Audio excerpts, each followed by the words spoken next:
Program Makan Bergizi Gratis atau MBG yang dianggarkan melalui Badan Gizi Nasional disebut berdampak pada perubahan signifikan struktur anggaran pendidikan 2026.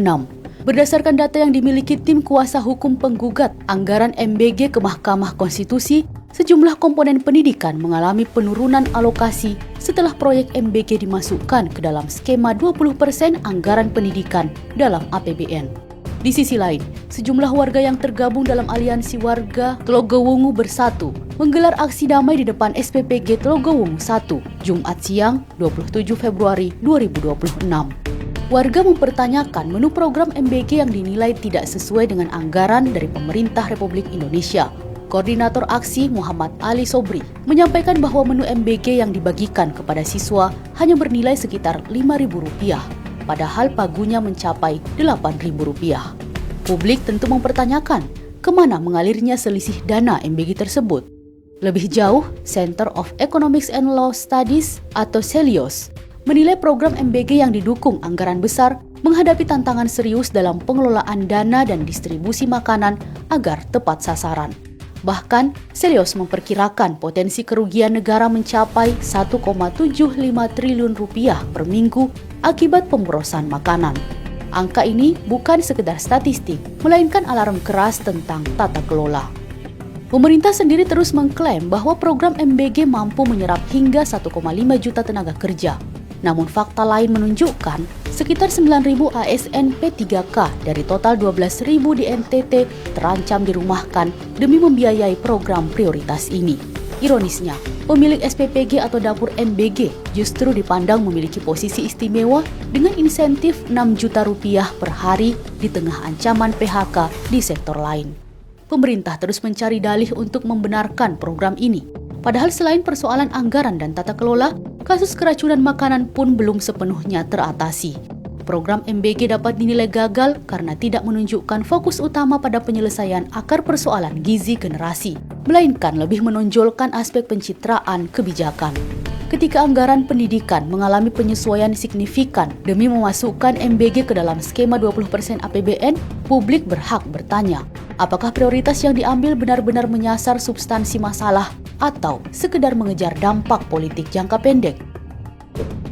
Permasalahan gizi sejatinya berkaitan dengan kemiskinan struktural, akses pangan berkualitas, edukasi keluarga, dan ketahanan pangan nasional, bukan hanya pembagian makanan secara seremonial.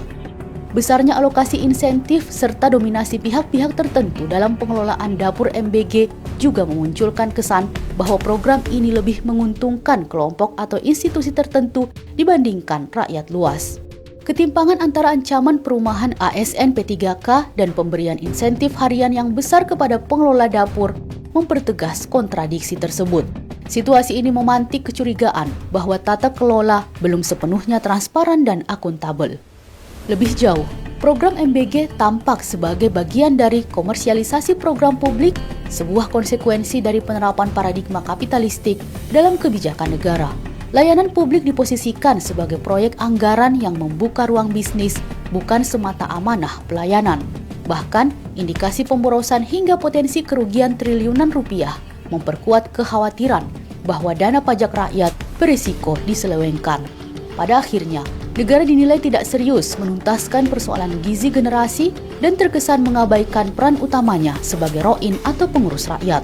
Ketika paradigma pembangunan lebih berorientasi pada keuntungan, program ini terlihat dipaksakan, bukan dilahirkan dari perencanaan matang demi kemaslahatan rakyat.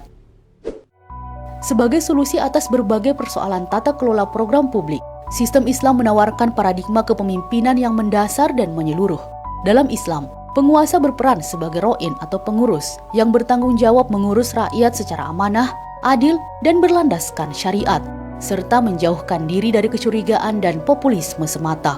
Kepala negara yakni khalifah dipilih bukan untuk membangun citra, melainkan untuk menyelesaikan persoalan umat dengan hukum Allah yang menjamin keberkahan kehidupan. Kekuasaan dalam Islam dipandang sebagai amanah yang kelak dipertanggungjawabkan, bukan hanya di hadapan rakyat, tetapi juga di hadapan Allah Subhanahu wa Ta'ala.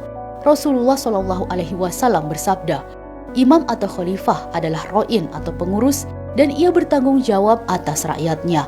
Hadis riwayat Bukhari dan Muslim. Hadis ini menegaskan bahwa orientasi kepemimpinan dalam Islam adalah pelayanan, bukan keuntungan.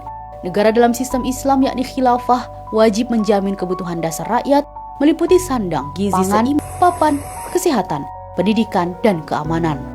Jaminan ini bukan sekedar program temporer, melainkan kewajiban syar'i yang melekat pada institusi negara. Dengan demikian, kesejahteraan tidak bergantung pada proyek anggaran tahunan, tetapi menjadi bagian dari sistem yang terstruktur. Terkait kebutuhan pangan dan gizi, setiap rakyat berhak memperoleh makanan bergizi melalui mekanisme yang menyeluruh.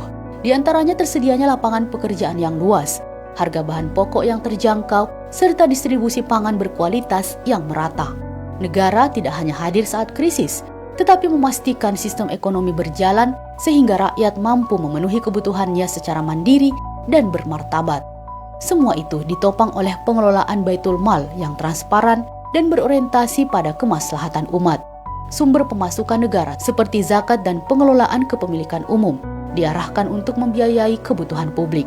Dengan model ini, negara mampu mewujudkan generasi yang sehat, kuat, dan berkualitas tanpa harus mengorbankan sektor lain atau membuka celah komersialisasi layanan publik.